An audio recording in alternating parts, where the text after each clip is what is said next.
Let's talk about the last of the busts sleeper sort of reviews. We're talking about the guys that I was high on that were duds. Michael Bolton. Thanks, Josh. It's Michael Bolton here, and it's time for another episode of the Locked On Fantasy Basketball Podcast. Let's get to it. Let's get to it, indeed. You are Locked On Fantasy, your daily NBA fantasy podcast. Part of the Locked On Podcast Network, your team every day. Hello and welcome to the Locked On Fantasy Basketball Podcast, brought to you by Basketball Monster. My name is Josh Lloyd and we're all aware of my problems, but compared to Mr. Burns, I'm Judge freaking Reinhold.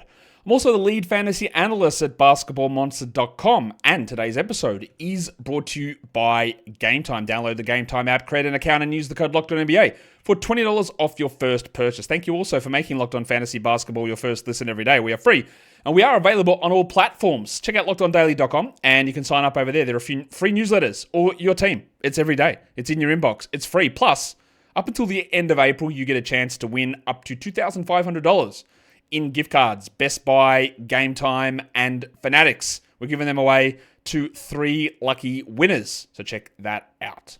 All right, we're here to talk about the final segment of this sort of recap part of hits and misses. We've done the ones that I was correct on by avoiding. We've done the ones that I was correct on by being ahead of ADP. We've done the ones where I was incorrect by not being high enough. So, of course, the final quadrant of this is talking about the players that I was high on, higher than ADP, that did not work. The busts that I liked that didn't work out. So, let's talk about 6 other names in this grouping before we get into the main 6 guys we're going to talk about. It is International Cava Day, the worst of all of the sparkling wines. Cava, I don't know what it is. Prosecco, way better. Champagne, way better. Blanc de Blanc, Blanc de Noir, all that way better. Don't know why Cava is no good, but it isn't. That's okay. Shout out to Cava. Let's talk about some of the guys that I missed on here. Jusuf Nurkic. I would say that nobody, if you are honest, and plenty of us aren't, if you are honest, nobody could have anticipated how poorly things went. You might have said I'm not a fan of Nurkic, and I understand that, but nobody could have anticipated he would be taken out of the rotation and get into a situation where he didn't talk to Budenholzer for multiple months in a row.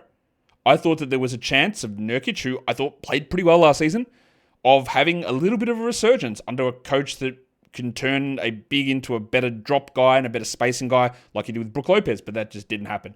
Nurkic had an ADP of 84. I was a little bit higher. Now, I had him at my ranking of 73, but he was clearly nowhere near that. He couldn't shoot, he played terribly, and he got benched. I thought there's no way he's getting outplayed by Mason Plumlee, and I actually don't know that he did. I know that Plumlee got minutes over him, but again, that was more of a personality issue, I think. And I still think Nurkic, he showed that he can put up numbers when he went to Charlotte, and where he goes next season, I've got no idea what happens. But that was a miss, clearly. I thought Scoot Henderson was going to be able to parlay some of his second half success last season into a stronger second year, as rookie guards often do. I had Scoot not aggressively high. I had a ranking of 110th. His ADP was 132, which I thought was really good value. I thought that after the guy they picked at pick number 3 in the draft, who many thought should have gone number 2, who showed flashes as their starting point guard, that they would say, hey, let's try and prioritize this and let's give him a good run. But Chauncey Billups was like, no, you're coming off the bench and you are never going to have this large role. So it did not work out at all for Scoot. And while Scoot did show some flashes towards the end of the season, it wasn't a good year for him. Was it a disaster? Yeah, maybe. It was 167th overall for the year. That's not very good. Where he goes from here, I don't know. And one thing I think I learned from the Scoot Henderson scenario is that some of that stuff that he did at the end of the season, when players are out, cough, Denny Avdia, maybe doesn't translate all the way across when the team actually gets healthy. And they've got to prioritize who they want to prioritize. Now, I think they still made some incorrect prioritization decisions, but that's what they did. There is still a gigantic chance that Scoot actually finds a role next season, players are moved, and he blows up. That is possible. I'm not going to be drafting him super early, and I didn't really draft him early, but he clearly was not as good as I thought he would be. Alex Caruso, one of the bigger misses I had this season, I had him 85th. He had an ADP of 103, and that's largely category leagues. In points leagues, we would do not draft him in points leagues. That's not the thing we want to do. But while the Thunder are deep, I thought that he'd played 26 minutes, and I thought it would be between him and Isaiah Hartenstein as to who would be the starter. And that just never happened. It was the Hong Kong Mattress, or they'd start Isaiah Joe, or they'd start Kenrich Williams would get random starts, and Aaron Wiggins would get starts, and it just was never Caruso. He got injured a million times, which we know is always the risk. The shooting was off, and he just never had the ball, and he never played. Just massively, massively wrong. Now, there were times where Caruso was actually pretty solid, and in the end, his Durant ranking for the season was 140th, so not dreadful, but you couldn't have held on to him. You couldn't have used him. You could have used him in spot areas, but that was massively wrong. I just didn't expect that they would use him as little as they did. We'll go back to Portland. Anthony Simons, I thought this Blazers team would be maybe not. I didn't think they'd be as good as they were, honestly. But I thought that Simons would be still someone who'd be generating some pretty good numbers, and there was a chance he would be traded to avoid some of the stuff that might happen at the end of the year. My per-game projection for him was 66th. He did not end there. He was 110th. His ADP was 78, so I was ahead of ADP on him just on a per-game basis. I had concern about shutdowns with him, so I probably wasn't taking him at 66, but still, the projection was massively off. He didn't produce at the level that you wanted him to. He had some weird stretches where he was never get to the free throw line. And where he goes in his career from now, I actually don't really get it. And they are, I would say, top 3, without knowing it, making it up off the top of my head. I would say the Blazers are top 3 in terms of teams to watch in the offseason to just figure out, what are you doing?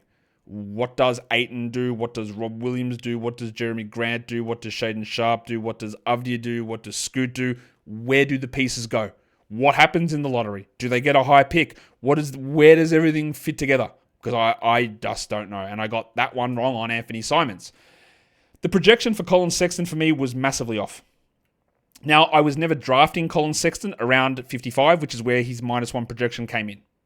I thought that they would put him as the starter, play him 30, 31 minutes a night. He would get massive opportunities, and he would be really useful. Yeah. His ADP was 94, and I was definitely okay with picking him around that 94. I never would have taken him in the top 60, but I'm just talking about where the per-game projection went. And then right on the eve of the season, I was told, hey, this team is deprioritizing Colin Sexton. He is not a part of their core, and they will not be using him that way. You might want to look at that. And I went, geez, okay. So what do I do with that information now? And I mentioned it. I wasn't forceful in mentioning it, and I should have. And his production was bad. He was 117th overall for the season. His ADP was 94. He missed a bunch of time, which I knew was a risk with the Jazz. And again, that 55 is not about total value. It's about per-game numbers. But I thought that they would try to see what he could do alongside Keontae George as their backcourt. But early on, he just barely played. Then we had Jordan Clarkson get hurt, and his value rose. But in the end, that ranking for him of 117th end of season for Colin Sexton is really only there because we had multiple injuries to Jordan Clarkson, and that enabled him to play those minutes, because otherwise he was playing like 24, 25 minutes a night, even as a starter. So I don't believe Colin Sexton's a good player. Like, let's get that clear. I've never have, and I don't think he's anywhere close to being a winning player, but the Jazz weren't trying to win, and I thought that Sexton would get opportunities, and that was wrong. I notice here that I've put the wrong number down the bottom for this last player, and that's Victor Wembanyama. I don't know what that ADP 141 is, and I apologize for that. That's an error on my behalf, but I am putting Victor Wembanyama here just because somebody is going to say that Victor Wembanyama was a gigantic bust, and I disagree wholeheartedly, but I will say this. I did have Victor Wembanyama projected at number 1 in the preseason. I was at pains to say that if I had 5 opportunities to pick number 1, I would take Wemby 3 times and I would take Jokic twice. And whichever way you wanted to go, absolutely go for it. Totally reasonable.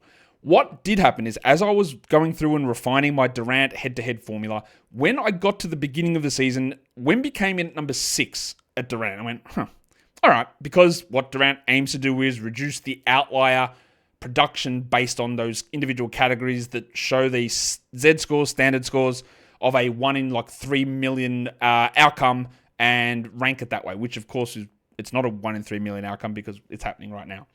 Anyway, beside the point. So, okay, that's weird. Why is Wemby coming at 6? I can't really bump him down at all. I did keep him at number 1. In the end, Wembanyama's -1 ranking end of season was number 2. All right, so if you picked him at number 1, his production at number 1 was the number 2 ranked player per game. His Durant ranking for the season, I had him projected preseason at 6. He ended up at 5. So, about right on.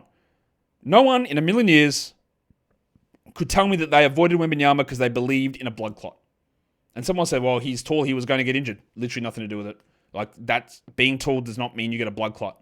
That's got nothing to do with it. So to me, that's a disingenuous reason to find fault in a Victor Wembanyama season. It was just a random outcome. It was something that we hope is all fine moving forward, and we think it will be without really too much concern. But the fact that his season ended due to a blood clot is not a reason to suggest that picking Victor Wembanyama in the top 2 was incorrect. I firmly, again, these things happen that are entirely unpredictable. You cannot, in a million years, predict them.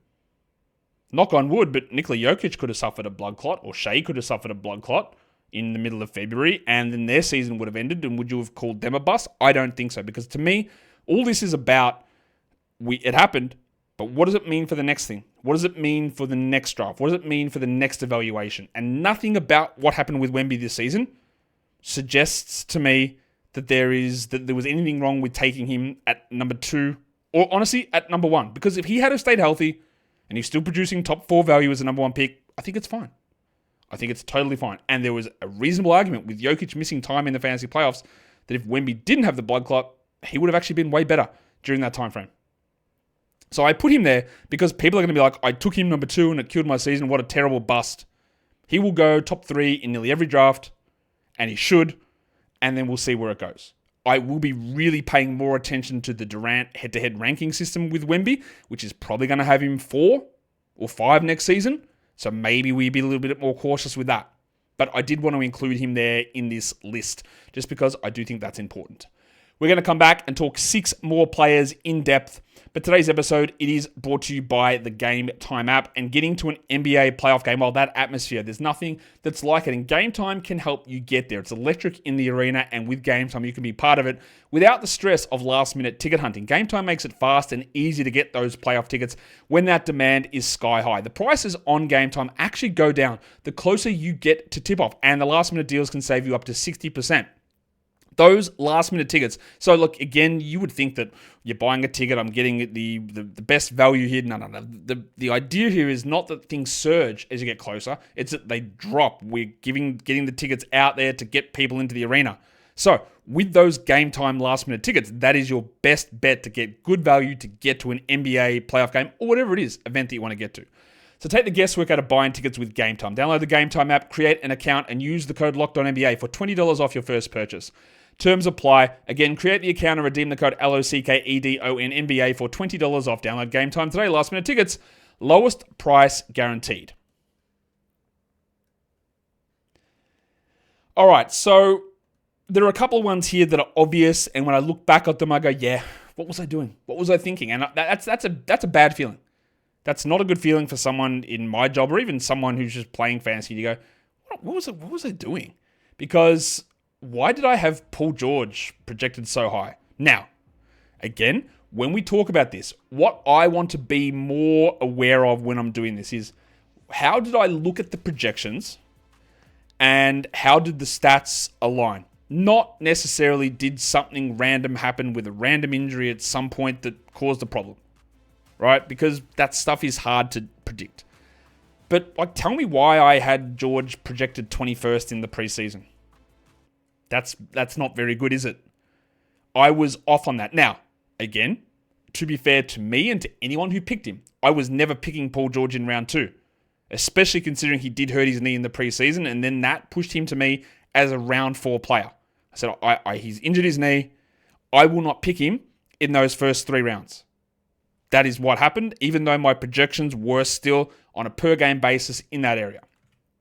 But the thing with George is that not only did he miss that bit of time with the knee and then hurt his knee again and then had the groin injury, and he had a lot of injuries, obviously, but not like an ongoing Joel Embiid type injury, just something we saw happen, like a knee buckled, hyperextended, came back, hyperextended again, what can you do about that?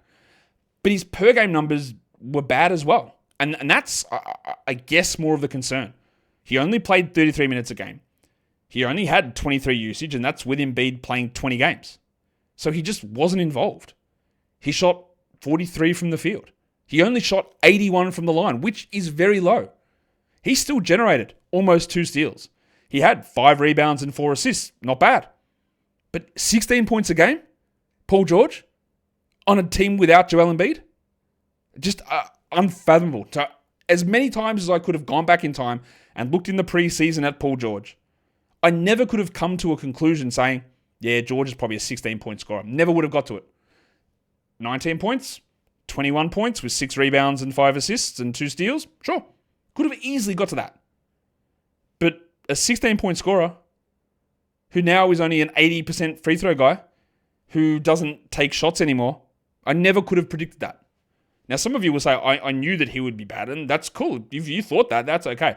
I still can't get myself into that headspace to see Paul George, who honestly was an All-NBA player the year before. He was an All-NBA caliber player in that previous season. And there was nothing to me that suggested that Paul George would suffer the individual drop-off per game that he didn't. There was no indicator to me at all. And a part of me wonders, there's always a tax about joining a new team, and I definitely didn't factor that in enough. Right? There's always a tax. But if he didn't suffer that hyperextension knee bone bruise in the preseason, would this season have gone this way? And I tend to think no.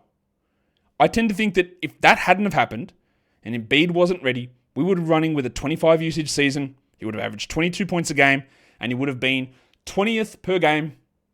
He still would have missed time, but it would have looked a lot better. So I'm going to be incredibly hesitant to draft Paul George next season, and I almost definitely wouldn't do it inside the top 40. Now, to be clear with you, like, he was 70th in points leagues, which is ridiculous, and 56th in Durant ranking. Again, these are crazy numbers for who Paul George is.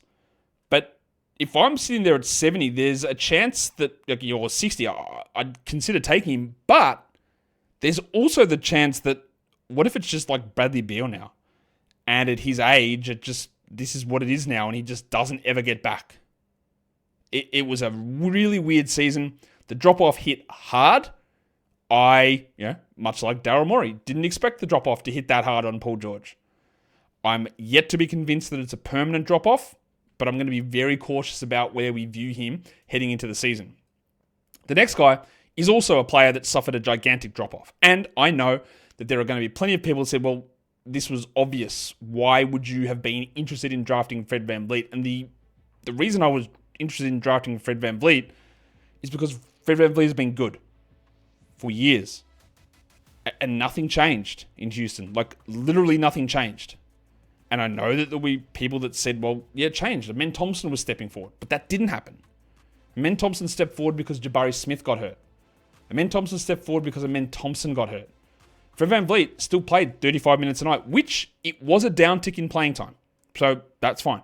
He just became somehow an even worse shooter. 38% from the field. Now, the previous year he was at 41. He also was only 81 from the line. He hit under 35% from 3. He only averaged under 6 assists per game. And this is the thing with VanVleet. In the past, he was like a 7 to 8 assist player. And that's really what happened. So I had I had VanVleet 26th in the preseason. To me, he was a very comfortable third-round guy, understanding that you've got to punt field goals. That's a given. But I did not expect the usage to drop. I did not expect the assists to drop by like 30%, which is what happened. And that's really what killed him.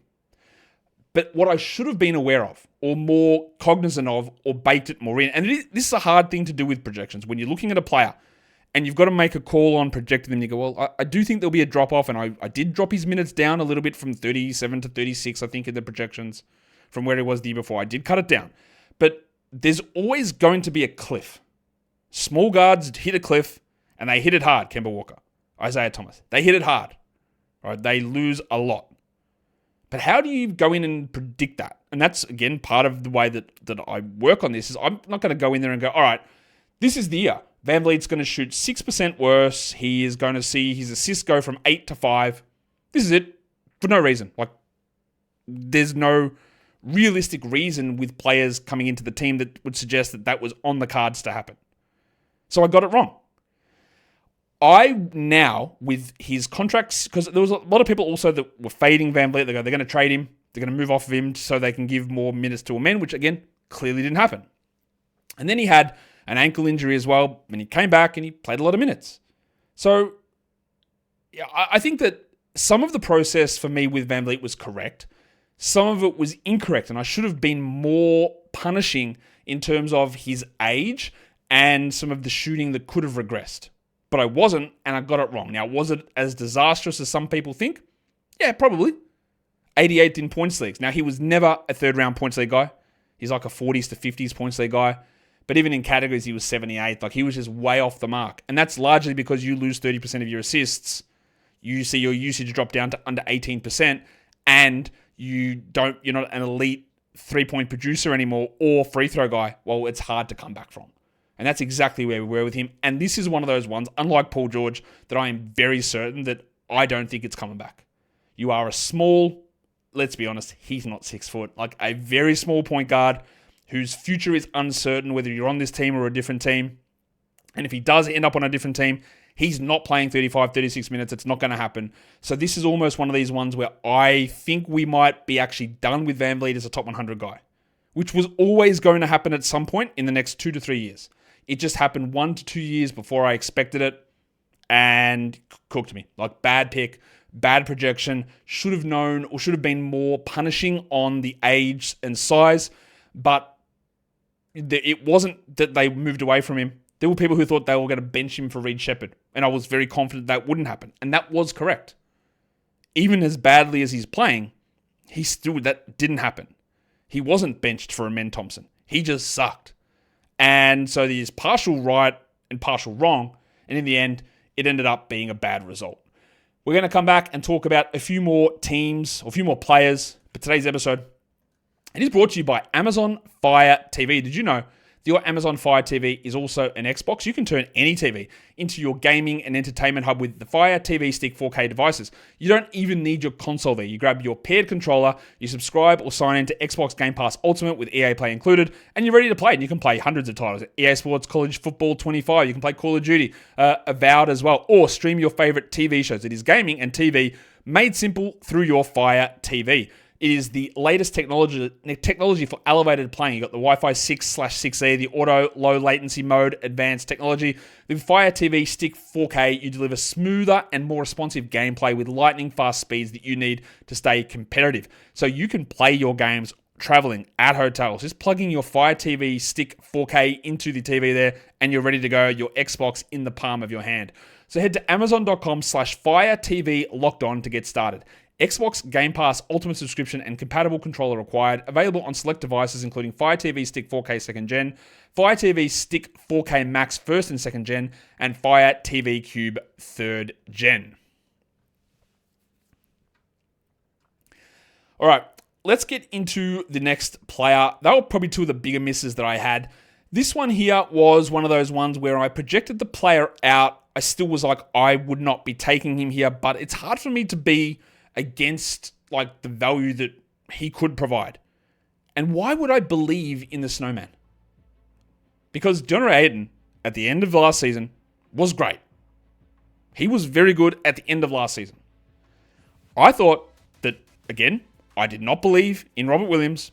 I did not believe in Donovan Clingan. And that was 100% correct. Because those guys did not impact Deandre Ayton. Clingan played 12 minutes a night. Ayton did not get traded. He was just bad. And then he got hurt. So I had him 39th on a per game basis. Now again, per game projections is what I base myself on here to look at, what did I get wrong in the projection of stats portion of this? And that was wrong. We were never taking him there. Never. Because again, I thought this team would be terrible, like a 21-22 win team. And I was worried about shenaniganizing and what they would end up doing with him. So I didn't want to take any of those Blazers in that area.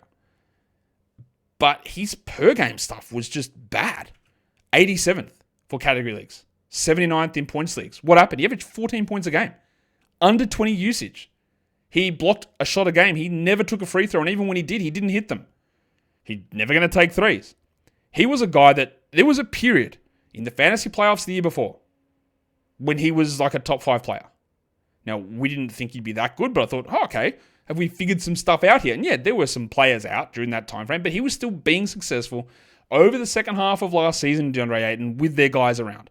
Because he doesn't need dirty usage. He doesn't need the ball in his hands to get assists. He just needed to be a 18 and 10 player. Maybe get you a block. Maybe. Please, just do something. Maybe hit free throws and attempt a free throw occasionally. But that didn't happen. Even this season, after like a horrendous start, he started to put together a solid run of games. And then, of course, he hurt his calf and never returned, which is annoying. So we never really got to see that second half occur that could have occurred. It just didn't get there. Like, over the second half of the season, he was the 55th ranked player per game. It's pretty good. That's like, you'd be happy to get that level of production over if that was what happened. Like, you picked him at 70, whatever his ADP was. What was his ADP? 62.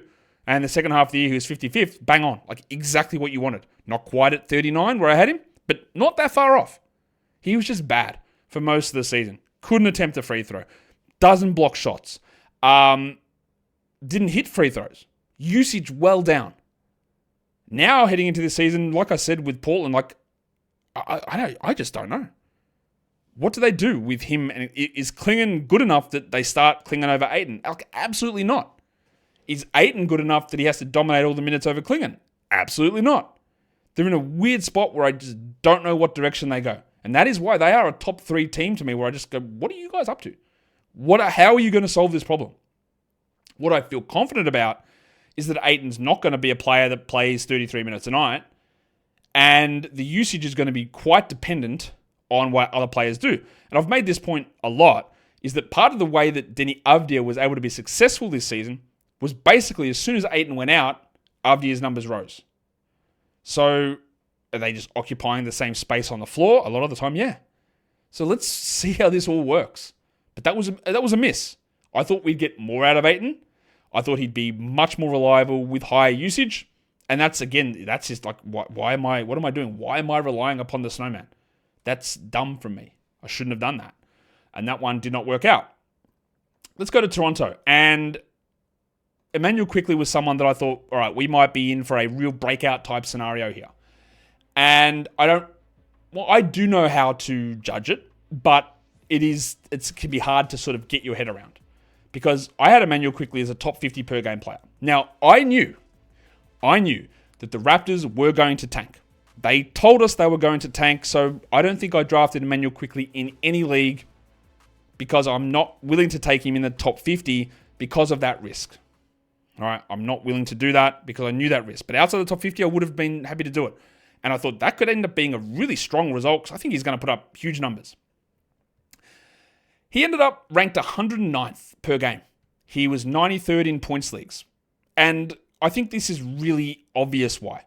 His ADP was 54. So I was ahead of that and it didn't work out. He got injured in the preseason. He hurt his thumb. He came into the season. He played the opener. He got injured, I think, in the first quarter and rooted his hip. And then he came back and then he got hurt again. And then by the time he was healthy, they started doing the every game resting policy. So he played 28 minutes a night. I believed that Quickley would come in, play 35 minutes a night, get 19 points a game with 7.5 assists, and be very strong. He averaged 17 and 6 in 28 minutes, which honestly, if he played 35 minutes a night, 19 and 7, 20 and 7? Why couldn't he have done that? In fact, he almost definitely would have. He shot 38 from 3, which is pretty good. Pretty good. 87 from the line. Pretty good. Not a steals guy, obviously. 0.7, bad number. But realistically, this is a minutes thing caused by multiple injuries to begin the season.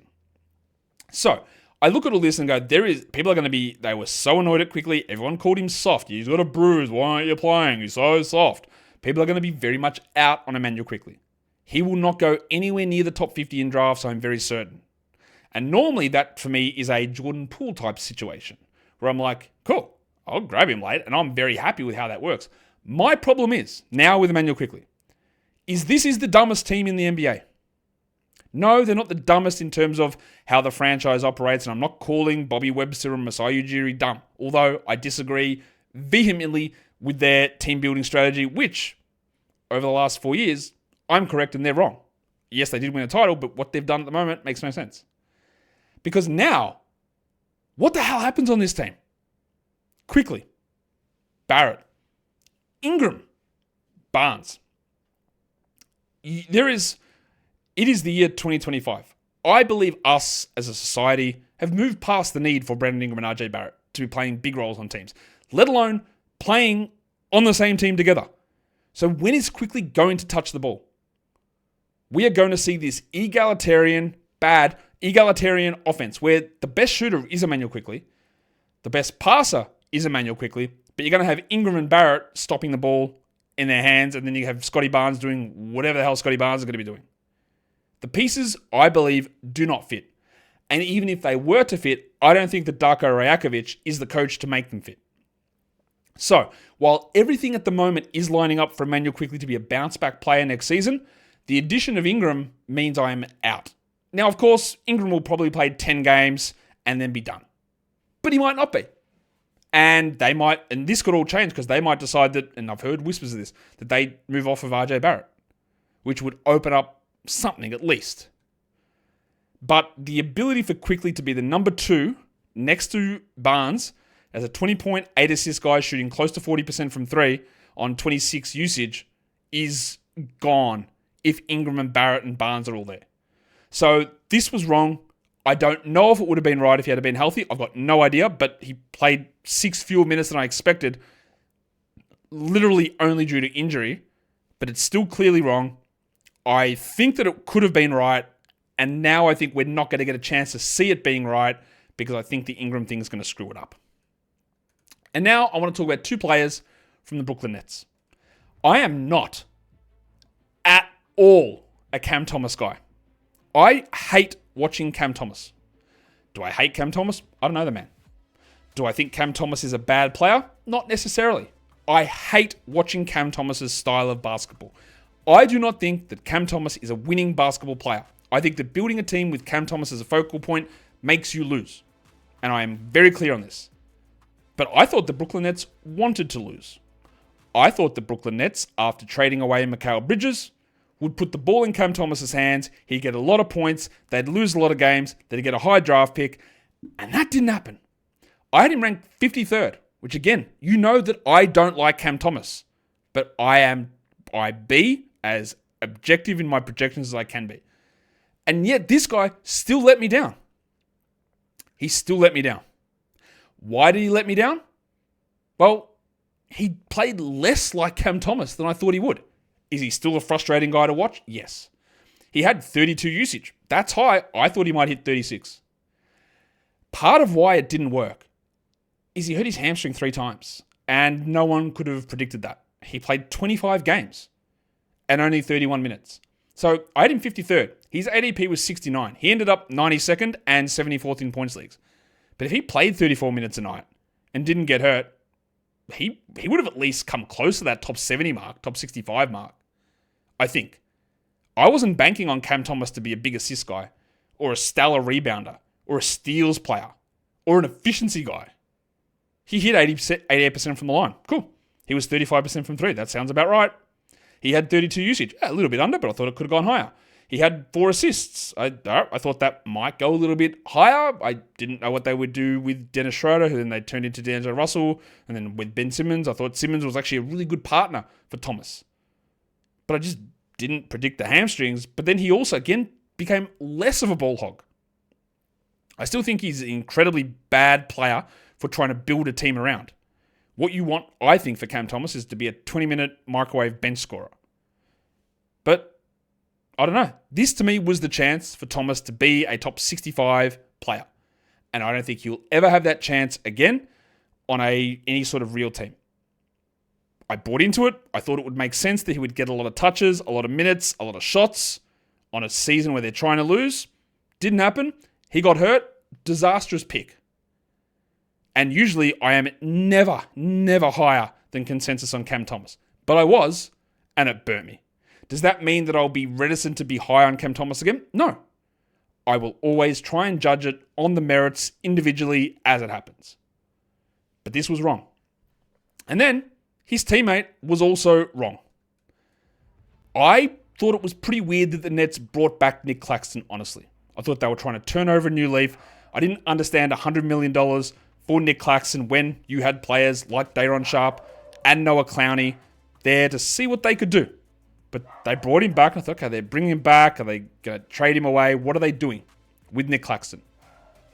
Claxton played 27 minutes a night. He had an ADP of 65. I had him projected 47th, which, again, some people thought he might actually get into the third round, and that's, yeah. Obviously, the ADP didn't reflect that, but there was thoughts that he could do that because, according to some traditional rankings, he'd been there in the past. But, bro, 119th for category leagues this season, 110th in points leagues. This guy, from basically game one, it just looked like he wasn't trying. And when I say it looked like he wasn't trying, like, I want to be very clear about this. It's very hard to know a lot of these things. Yeah, people can make that if he's lazy, he's not doing this, they're not trying, no defense. That's not what I'm talking about. He just went out there. It felt like every game, but it wasn't. And just was committing flagrant fouls. He was just like, screw this shit, I don't want to be here, bang, whack. Just frustration fouls all the time. What do you have, like 4 flagrants in the first 2 months of the season? And like 3 ejections? Because he just looked like he didn't want to be there. Now, to be fair to Claxton, over the second half of the season, he was much improved. But it still didn't quite make up for some of the production that he failed to give us earlier on. Now, was he great in the second half? No. And I think also the lesson here with Claxton is, we know this, but the players who get by on very high block numbers, as you get older, they go away. Not sure that that's going to be the case with Wemby, but think about some of these guys who have had these little flashes where traditional rankings will put them 20th or 30th. Mitchell Robinson, Miles Turner, Nick Claxton. When you rely upon like 2 categories, field goal percentage and blocks, which is what he does, and then your field goals drop to 56 and you block 1.4 shots, you have 10 and 7.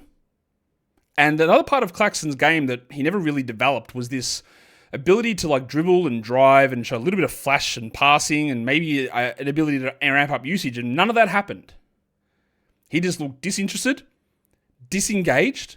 He didn't play like starting center minutes.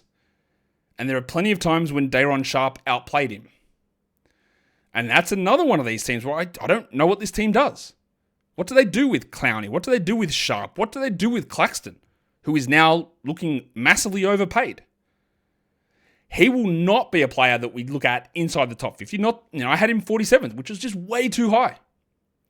Way too high. But I didn't see the level of disengagement coming. I still thought he'd be way better than this, and he wasn't. So, probably someone that we're just going to avoid in a lot of cases and could very, very, very easily be somebody who's got 1 year left as being a starting center and then turns into a Clint Capella type backup, which is where Capella is now. So, a very disappointing season from Nick Claxton. And there are a bunch of guys that I was way ahead of in terms of ADP, and it did not work out. Some of them for reasons that I couldn't really control. Some of them just from dumb and stupid decisions that I should have made or shouldn't have made. Looking at you, Fred VanVleet or Paul George. Hit the thumb up on the video down below. Let me know what you think. Tomorrow, I think we're going to do a look at some rookies and how this class panned out and the way that we analyze rookies and their production and steps forward at the end of the season and what that means. And then we'll start to move into some team review stuff. And I don't know, if you've got any other suggestions of a show you might want to see, you can drop that down below as well. Guys, enjoy the playoffs. We are done here. Thank you so much for listening, everyone. See ya.